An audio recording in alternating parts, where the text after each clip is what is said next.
Welcome, everyone. We've we have another little problem just getting started there. Our software didn't want to connect to YouTube. It was taking its time, but we're finally here. So welcome back to Around Mijas. And we really are all around Mijas today. Alan Boardman, you're up in La Sierra, are you? Yes, I'm up in La Sierra at the restaurant in Cerros de Aguila in Mijas. And I'm actually at a live Simply Surviving group event. And this is a barbecue. And it's also a concert of Andrew Lloyd Webber musicals. So I'll give you a quick taster, shall I? Okay. Yeah. And have you got a glass of wine there, Alan? Oh, yeah.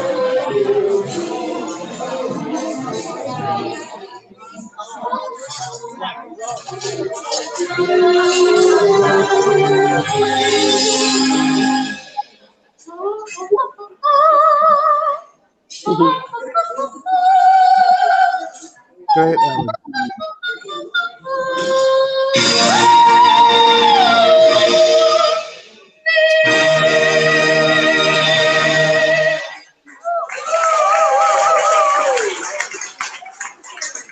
So this is happening live right now at Restaurant La Sierra in Mijas, and it's one of the fundraising activities for the Simply Surviving group.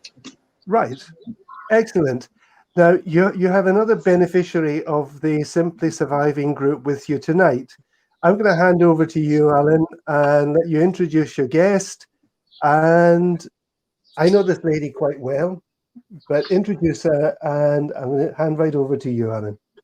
Okay, thank you very much, Bill. Well, welcome to this second of these programs, which aims to tell you what's happening in the charity world in Mijas and around Mijas. And I'm delighted to have with me tonight a lady who was the founder of a wonderful donkey sanctuary, which is based in the hills above La Cala de Mijas. And coincidentally, this was a charity that the Simply Surviving group supported first of all back in March, and we managed to raise €1,000 to this wonderful cause. So I'm delighted to introduce my guest tonight, Amaya Isert. Hello, Amaya. Hi, Alan. Hi, Bill. How are you? Hi. I'm good. I'm just at the sanctuary as almost every day, not almost like every day. And it's true that like 3 months ago, you helped us to raise some money for our donkeys. So that's why I'm so delighted to be here and and ask any question you like. Okay, thank you. Well, I just want to talk a little bit about you, actually, Amaya, to start with, because I know a little bit about you, and I know that you had quite, let's say, an adventurous past from your beginnings in Granada, where you were born. So just tell us a little bit about the life you had before you came to Mijas to run this wonderful sanctuary. Well, I mean, it will take me ages to explain my life before I came to Mijas, because I just came to Mijas like not even like 2 years ago. But basically, I was born in Granada, so I'm an Andalusian.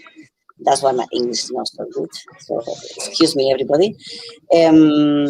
But my parents were from Barcelona, so I spent my childhood in Granada, and then I moved back to Barcelona. And then I started, after a few years, my sailing life. So it took me around the world. That's what I wanted from the beginning. I wanted to travel. I wanted to see the world. So yeah, I did that for many, many years. But I have to say that donkeys have always been like, it's always been there. always been there. Like, because when I spent my childhood in Granada in the Sierra, donkeys were there already, and I had this connection. That's why I'm doing that now. Well, that And do I remember correctly from conversations with you that you were crew on a luxury yacht, and there was some problem with the chef, and somehow you ended up as the chef on this luxury yacht, even though you had no experience at all? yeah, let's put it that way. Yeah, I got into a very luxury yacht as a cruise chef at the beginning, and due to my skills, that's what the owner said or whatever. I end up as an owner chef, which is like very big. I'm the only, to put it that way, I'm the only Spanish chef who has been working in luxury yacht. That's something that I can say. And it's true. That's quite something, isn't it? But So this, so tell us that's my past. when did you first become interested in donkeys, or at least in the welfare of this wonderful creature? Well, I mean, my interest for donkeys has been like all over my life, to tell you the truth. Because as I had a previous interview with Bill, that it was a very nice one, actually. Bill, it was a very nice interview, and I explained there that any time that I had like holidays from my job, I will always go to Alpujarra, which is like the Sierra near Granada, because there were donkeys there, and that was what I wanted to do in my free time from the selling, from my selling world, to put it that way. So I always had this connection. It's true that 4 years ago, something happened in my life, so I took a sabbatical year, and I decided to go and volunteer at the donkey sanctuary in Fuente de Piedra, and that absolutely changed my life. That is why I'm doing that now, because I took a sabbatical, but at the same time it was sort of a personal crisis, to put it that way. Like, call it the crisis of the 40s, or call it anything. So these animals just gave me the strength to rebuild my life, and that's why I want to give everything back to them. You know. And what was your role up in Fuente de la Piedra? That's the donkey sanctuary close to Antequera, Granada, that kind of way, yeah? Yeah, well, it's called El Refugio del Burrito, but actually it's like it's a subsidiary of the Donkey Sanctuary in England, which is the most important organization that is working with donkeys for more than 45 years now. I mean, all the knowledge I have about donkeys, I learned from them, because they're amazing. And yeah, I arrived there as a volunteer, saying that I wanted to be with animals for my personal situation at that moment. I worked as a volunteer for 6 months, and then they offered me a job. I could not believe that they could offer me a job and I could be like working with animals and even getting paid for it. So that was very nice. So I did a little bit of everything. I worked on the farm. I was assisting the vet also, and then I worked in the communication department. And well, I mean, I sort of went through all the stages in that sanctuary, and that is why I decided to create my own one. I lost you, Alan. I think we lost Alan, Bill. Yep, I think we may have just lost him. I'm sure he's around somewhere. He's probably getting a glass of wine. He's back. But were you nipping out for a quick glass of wine there, Alan? I don't think you can hear He just escaped from us. He escaped from us. He's gone. Sorry? Hello? Can you hear us, Alan?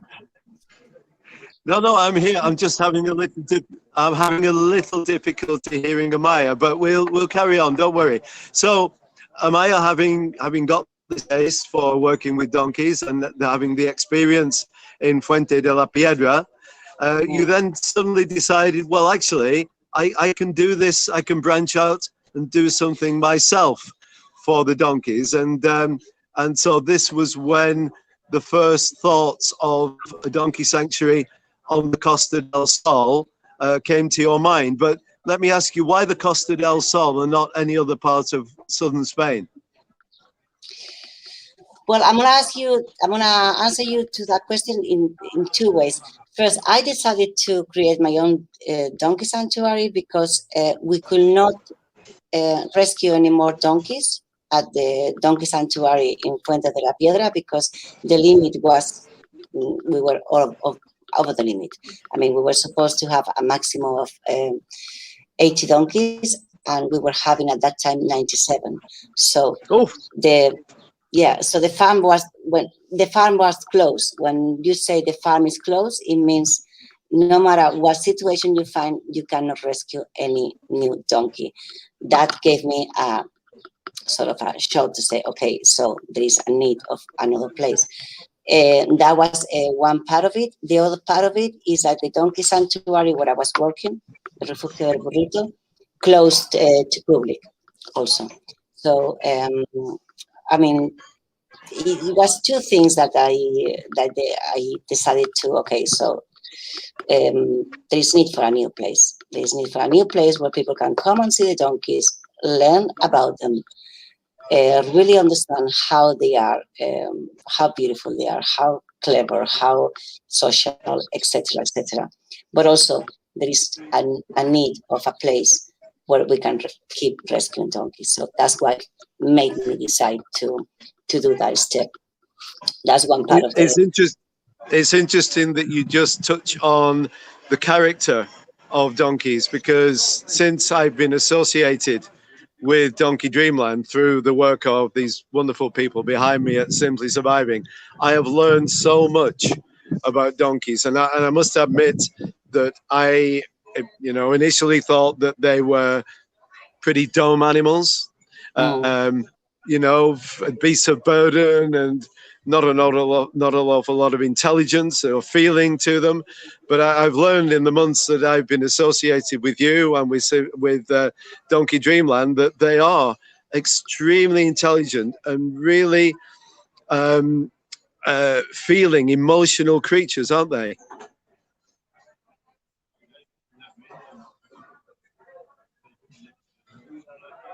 Okay, Amaya's connection has just gone off for the moment. It seems to all be coming and going. I think we've had a lot of internet problems today, Alan.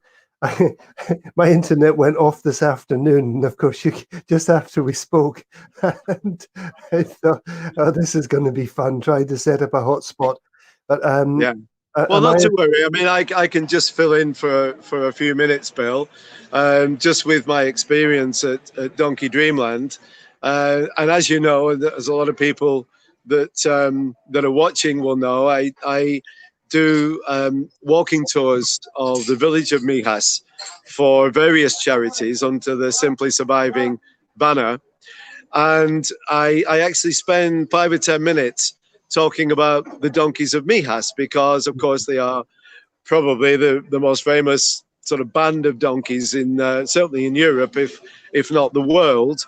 And I try to give a balanced view about the donkeys of Mijas, and people definitely come with a certain perception, and it's not for me to try to change that perception, except to give like I say, a balanced view of how they're kept and how they're treated. And I would like to think that once people have finished the tour and we've had those few minutes talking about the donkeys of Mijas, with the knowledge that I've gained from Donkey Dreamland, then they go away with a different perspective on it. Sure. Certainly, I didn't know, for example, that this might seem very trivial to people watching, but a donkey's ears are that big. They're so big because it's part of the cooling system. It actually helps to cool the blood. Obviously, in a hot climate, that's a really important thing. Nor did I realize that donkeys can live until they are 50 years or more of age. which blew my mind and blows the mind of a lot of people who come on the walking tour. That's almost as old as you, Alan. It's actually quite a bit younger than me, Bill. But thank you very much for your kind words. So yeah, it's a subject that I think most people only scratch the surface of, and they make judgments on the basis of that. But like most things, you really should research the subject before you make your mind up about something, and certainly before you make judgments or even take actions on a particular subject. The thing is, Alan, without going into the Mijas donkeys in detail, I don't think there are many people that would look at working animals compared to the animals that Amaya has, that are loose and free and whatever, and say, no, it's better than animals are working. I think, I think most of us think, yeah, it's lovely for animals to be free. And I think this is why the project that Amaya has set up, although it has nothing to do with the Mijas donkey or the Mijas donkey project, it gives, I think it provides people with how they like to see animals, Yeah. And I don't get up as often as I would like to, although it's not very far away from me. But yeah, it's beautiful seeing the animals just doing their thing. And one of the things I've noticed it when I've been up at Donkey Dreamland, when Vicky and I also went to the Donkey Sanctuary in Fuente de Piedra, people complain about Mijas donkeys being in the sun, which actually they're not, because there is quite a bit of shading there. But we went I think it was at the end of July or beginning of August, something like that. And it's inland. It was roasting. It must have been over 40 degrees, maybe 45 easily in the sun. Yeah. And I would say that about 80% of the donkeys were standing in the full sun. Absolutely. Yeah. Even though they had stables, they had shade and everything, they wanted to be in the sun. Well, the thing is, of course, that donkeys by nature, they are Asian by origin. So up to 35, 40 degrees heat is not only a problem for them, it's actually second nature to them. So they're quite comfortable in conditions like that. Yeah, I've just had a message from Amaya. There has been a power cut in the whole area. So it looks like maybe we'll get the chance to. There's strange things going on today, Alan, because as I say, my internet went out, and then when I looked on the website, it was out in a lot of places. There are power cuts happening. I don't know. If it's very wet, we get power cuts and things happening. And obviously, when the sun starts to really sort of build up the heat, the same things are happening. So maybe we're going to be able to come back at some point to catch up with Amaya. But at the moment, she's saying, let's see if the power grid comes back on. But you know what these things are like. They're very unpredictable. Bill, there's nothing quite like live TV. No, there is not. Alan, do you want to fill us in on some of the things that are happening with Simply Surviving at the moment? Yeah, if you don't mind, absolutely. For people that aren't aware of Simply Surviving Group, well, first of all, we are not a charity as such. We're not registered as a charity, but we are a charitable foundation. And this group, Simply Surviving Group, was founded by a lady called Val Williams, who's a dynamic 82-year-old lady with more energy, Bill, than you and I put together times two. And she realized towards the end of last year that the entertainment and hospitality industry here on the Costa del Sol was amongst the most badly hit, because of course all of the venues were closed down for reasons to do with the pandemic. So she set about trying to encourage people to go to small gatherings, but to be honest with you, kept hitting hurdles because the restrictions were so tight. And she got me involved towards the end of January this year, early February. And coincidentally, that was about the time when these restrictions were just starting to lift a little. So we were able then to promote shows. We were able to put on dinners like the one that I showed you at the top of this program here at La Sierra restaurant in Mijas. And these shows, we only did one per month, but that was really welcomed by the venue and certainly welcomed by the entertainers who we hired and paid to appear at these shows. Invariably, they've been dinners and concerts, and it's really helped. It's absolutely helped. And then from March onwards, we realized that there was, hi Amaya, we realized that there was an opportunity to help registered charities at the same time by charging perhaps just a little more than we would normally for the events that we were putting on. And that's the way that we began to support charities like Donkey Dreamland, for example.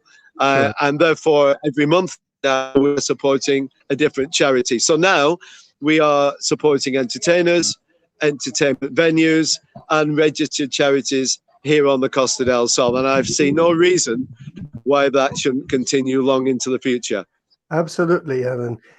We can see Amaya, so she's got a connection back, but I'm not sure if she... Amaya, can you hear us? Can you hear us, Amaya? She's certainly there, but I'm not sure if she can hear us. Yeah, I can. Yep. Only that. Okay, she can hear us, but I think it's coming and going a little bit. Hi.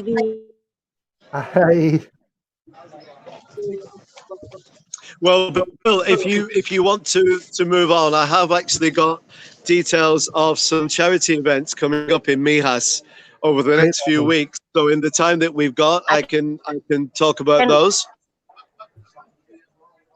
Sure. Yep. I think Amaya's Bill, connection is you're coming and going a bit, Amaya. We can see, or I can see you, but the sound is not very clear at all, unfortunately. Okay, Alan, do you want to fill us in on the events that are coming up? And if you pass those on to me, I'll put them on in the description underneath the YouTube video so that people can refer back to it. That would be great. Fine. Okay. So if you're watching this, don't worry about taking these details down. They will appear in the text at the end of the program. First of all, a couple of events for Last Chance Animal Rescue. Charity closed our hearts in Simply Surviving because we saw this charity throughout April. We managed to raise 1,200 euros for them. They have two events coming up in July. One on the 15th of July, Thursday the 15th of July, at the Olive Tree in Coin. And this starts at 7 p.m. And it's a gig by Campbell Bass, or maybe it's Campbell Bass. Forgive me, Campbell, if I've pronounced your name wrongly. But this is only €5 to go and see this act at the Olive Tree in Coin. The second Last Chance Animal Rescue event is a dinner and dance. And this is on the 23rd of July. And this is a Friday. And here is a fantastic Jersey Boys tribute.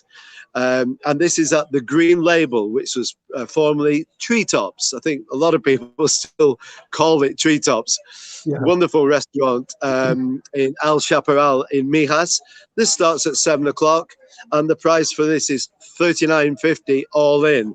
I will say that this Jersey Boys tribute is fantastic. I know the lead singer of this, a guy called Ben James, I've worked with him, and he's a superb singer. And the Jersey Boys tribute, this one for me is the best there is on the coast. So that's Friday the 23rd of July, 7 o'clock at the Green Label in El Chaparral, Mijas. The next event is again the 15th of July, and this is an event for Kudeka.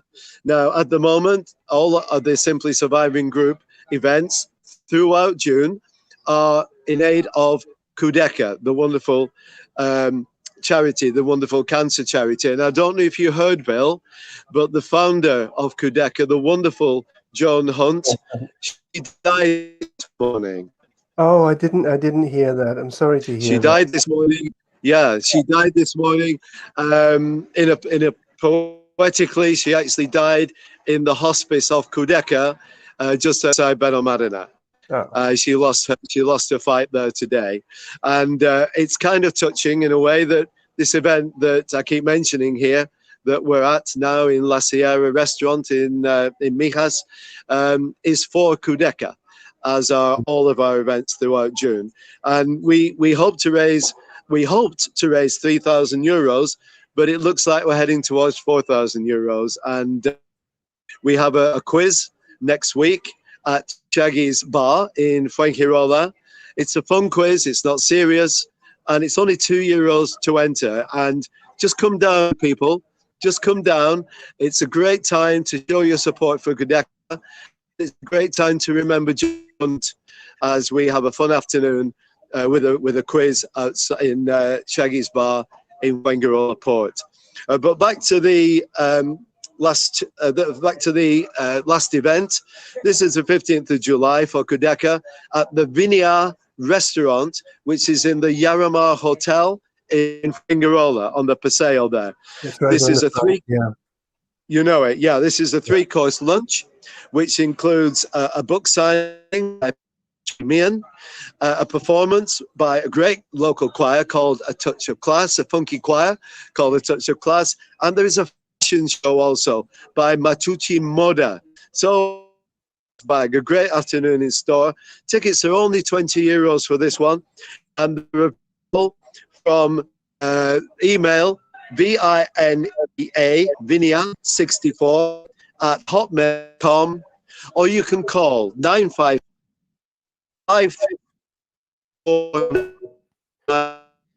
So, right, I think charity, which is Kudeka. Okay, the number went a bit wonky there, I think, Alan, with the connections. So if you can give me that, I'll put the number in the email on the description under the video as well. Yeah, sure. Yeah, I'll give you all the details, and we can put it up there. No problem. Okay, well, I guess it's time to go and enjoy now, Alan, is it? You're going to join the crowd. Yeah, well, actually, I might just have a few scoops tonight, because one of the things that we have done to raise money for Kudeka is that a mad half a dozen of us pledged to lose 5 kilos by today. And if we did, then a good number of people pledged €10 each to Kudeka. So it looks like we're heading towards about 1,250, 1,350 euros, because we've all 6 of us managed to lose the 5 kilos. So this is the end of my fasting, Bill. So I think I'm going to go have a good time now. So you're going to go and put it all back on now, are you?